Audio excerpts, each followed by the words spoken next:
What's up, everybody? Welcome back to the Rocky Top Rundown, your home for all things Tennessee athletics. I'm Brandon Goggins, and that's Gabe Jackson. We're here to give you the rundown. That's right, Brandon, and we are in the thick of Alabama Hate Week. Campus is buzzing, and we have a full show for you guys. Oh, yeah, this is going to be a good one. I'm excited to dive into it. There's so much to unpack, and I can't wait to explore all the exciting topics and discussions. This is going to be one of those shows for real.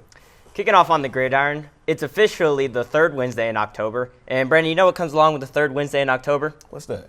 The third Saturday. Oh, yeah. And in honor of that, how about we list our top 5 most memorable moments from the storied Tennessee-Alabama rivalry? I think that sounds like an amazing idea. Let's get straight into it. We're going to start off at number 5. It has to include Jalen Hyatt's 2022 single-game record 5th touchdown. This is the 4th touchdown we're seeing, but it led to the 5th. His 207 yards and 5 touchdowns helped pull off one of the greatest upsets in college football history. Coming in at the number 4 spot, let's rewind the clock all the way back to 1982. With just seconds to go and leading 35-28, Alabama quarterback Walter Lewis throws an interception to Mike Terry to seal the victory for the Vols with 17 seconds left. As you can see, Neyland goes into a frenzy because this win snapped an 11-game losing streak against the Tide. And here's where you get those famous images of the players carrying off head coach Johnny Majors in the legend status and towards legend Bear Bryant. In the third slide, we have a sophomore Peyton Manning making his first start in Tuscaloosa in the 95 season. On the first play, he threw a dime to receiver Joey Kent to the house from 80 yards out. Manning finished the game with 301 yards and 3 touchdowns to crush the Tide 41-14. This would start a 7-game winning streak over the Crimson Tide. Coming in at number 2, if you thought Saturday's game was long, you weren't around for 2003's Tennessee versus Alabama 5-overtime road thriller. Quarterback Casey Clausen delivered a miracle to receiver James Banks in the back of the end zone to put the Vols up in overtime. Alabama QB Brody Croyle could not answer in the Tide's time of need as the Vols held on for the 51-43 victory in one of the most heated games this rivalry has ever seen.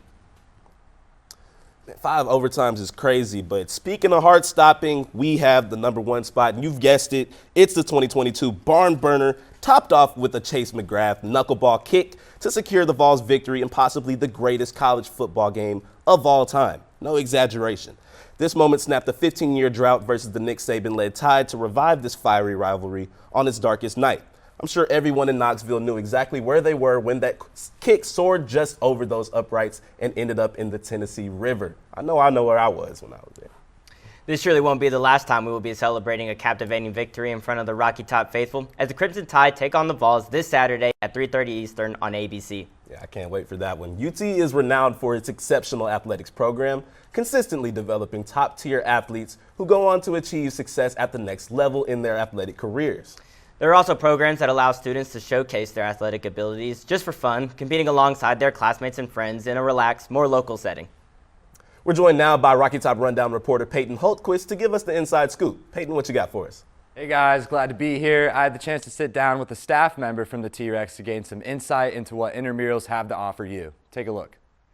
Not only is the T-Rex a great place to get your steps in and rent equipment, it's a place that allows you to relive your high school glory days through intramurals as well. But don't just take it from me. T-Rex employee Rob Monahan can name a few things that help make intramurals great.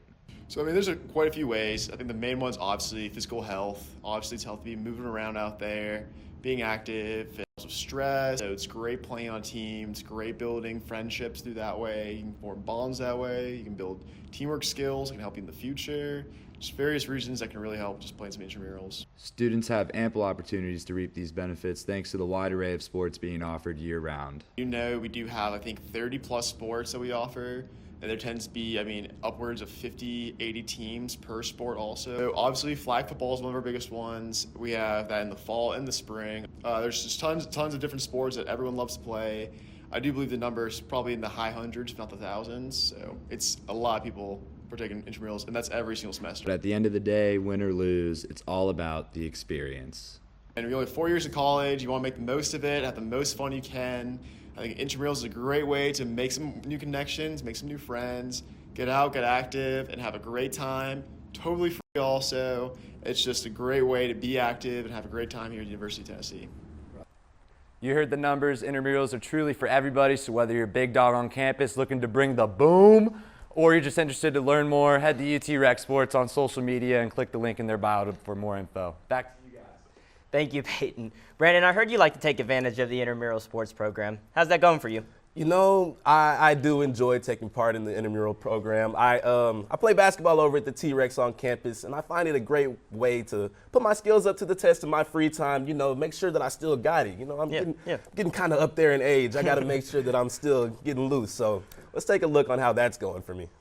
All right, Seth, how you going to grade your performance? To be honest, I've got to go with a D-. I've hit one shot. Well, I think my defense has been pretty lights out. So. All right, BG, you got hot there at the end. How you feeling? Hey man, all I needed to see was one go in, and then I got a rhythm. It's all about rhythm and tempo. You know, when your shot's not falling, you got to do the little things like get the rebounds, set the picks, do the dirty work, and then you'll be rewarded with the good stuff. So, I'm gonna keep doing that. You can catch the full clip on our Instagram page at Rocky Top Rundown. Yeah, man, make sure you guys go and tune into that. I was giving it my all for Tennessee. Let's just put it that way. But we're going to move on to Lady Vols athletics, where the women's basketball team head coach Kim Caldwell has a particular way of keeping track of what's going on in their practices. I had the opportunity to get an inside look. The season is right around the corner for the Lady Vols basketball team, and right now all eyes are on head coach Kim Caldwell. Caldwell came to Tennessee and got straight to business, implementing all of her previous traditions, coaching objectives, and strategies she carried at Marshall University. While Coach Caldwell is not technically a teacher, she uses a familiar classroom tool to help her players stay on top of their respective games. So we do a whiteboard, and we'll have different things that we hold them accountable for every day, and we'll give them a mark. And so we just publicly put it up there, and hey, this is what needs to be fixed. And sometimes we'll have a consequence, sometimes we'll just use it as a teaching point, but just making sure that they're self-aware. The whiteboard is an effective visual cue to help players keep track of their production. Whether it's tallying missed layups, turnovers, or offensive rebounds allowed, each player can attach a number to their performance and have an easier way to track their improvement. Sometimes as a player you make the same mistake 4 or 5 times and you don't really realize it over a 2-hour practice. But when you have to see it and you compare it to everyone else, then you do kind of realize it's something that needs to be fixed. And so it's not a player favorite. No. While the players may not enjoy the consequences of their tallies on the whiteboard, they will definitely enjoy the results when they pay off throughout the season. For Rocky Top Rundown, I'm Brandon Goggins. We have a special segment for you all today with a game of Who Said That, starring your anchors, Brandon and myself. And it turns out our randomly selected contestant just happens to be Rocky Top Rundown's very own William Pattison. What are the odds, Will? What are the odds, guys? So glad to be here. Thanks for having me. I'm looking forward to this game show. Hey, we're excited to have you here. This is going to be a fun one. You guys at home are probably wondering, what's the objective of this game? Well, luckily for you, we have our very own host, Allie Seaton, for more instructions. Allie? Hey guys, the rules of the game are simple. I'll read off a quote from previous and or current coaches. You all will have to guess which coach said it and gain a point for each correct answer. When it's time to guess, each of you will have a buzzer. The first to buzz in after I finish reading the question gets to go first. Is everyone ready? Yes. Yep. I am. All right, let's get started. Who said every brick is symbolic of every person within our football program? That's why we still give bricks out when we start training camp with a brick by brick mentality. This would be a brick of a coach, Butch Jones. That's correct. Try to get that out of my head. That's why I didn't know that one. I like that, though. I like that. All right. Who said I won 1,098 games and 8 national championships and coached in 4 different decades? But what I see are not the numbers. I see the faces. I'm going to give that one to Gabe. That was one Pat Summit. That's 1,098 wins kind of gave it away. I mean, yes, but You got me on that one. it's about speed that was right good. now, That was isn't easy. it? That was good. given. That was given. Easy one, but yeah. All right, Goated. next one. It's one thing to have talented players, but it's another to mold them into a great team. Brandon. I'm going to have to go with reigning national champion, Tony Vitello. All right, What a that very is generic correct. quote. We What a love our generic- Tony Yeah, that here. was coach speak if I've ever heard Hey, one. but he just said that. For real. All right, bring it back in. Bring it back in. We still have more questions to go. All right, next one. It's like going to the darn dentist with no Novocaine. That's what it's like when you go up against his teams. Will? Rick Barnes? You're correct. I had a feeling Rick Barnes said that. Now that I think about it, I had that's a such a feeling Rick Barnes would say that is something a like that. very Rick I Barnes should have known. quote. All right, we ready? All right, last one. You never know what a football player is made of until he plays Alabama. I heard the doorbell first. Was that General Nealon? That is correct. Oh, Yeah, taking yeah. it all I've the heard way All that. back right, with it's that time one. to I heard tally that those one. scores and see who the winner is. And we have a tie. So what I'm going to do is I have one last minute question to give us a tiebreaker. We ready? Who's the top? And you know so what? who's I have a better idea. Let's do all or nothing. So Brandon, Ooh. you might have a chance at I'm this. not out for Oh, the or count. nothing. You know what I'm Okay. saying? They tried to Fine. count me out, but they couldn't count. All right, so what I'm going to do is I'm asking this question, and you have to get the closest to the correct number without going over. Everyone understand? I think so. All right. What is the total amount of points Tennessee has scored against the University of Alabama in the past 5 years in football? I feel like I need some Jeopardy music. Do we? I think we should start on that end and let him go first, and we'll get down to I here. was waiting for someone to buzz in. No, we'll start on this end. We'll give us time. 260. Wow. Wait, Wow. Wait, is this the combined score, or just how many points Tennessee yeah. How scored? many points has Tennessee scored in the past 5 years Okay. against the University of Alabama's football? Well, scrap that. We've had some pretty high-scoring games with them recently. We've also had some pretty low-scoring games. I'm gonna go 128. All right. Down to you, Will.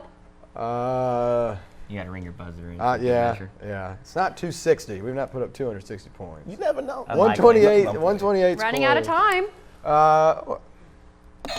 We'll go 134. No one got it.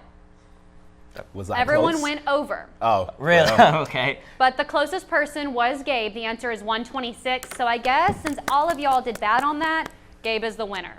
But all you win is bragging rights, so say that as you will. Look, man, I was just trying to get That's the all I boss some have credit. for y'all. Thanks for joining me for Who Said That. Back to you guys at the anchor desk.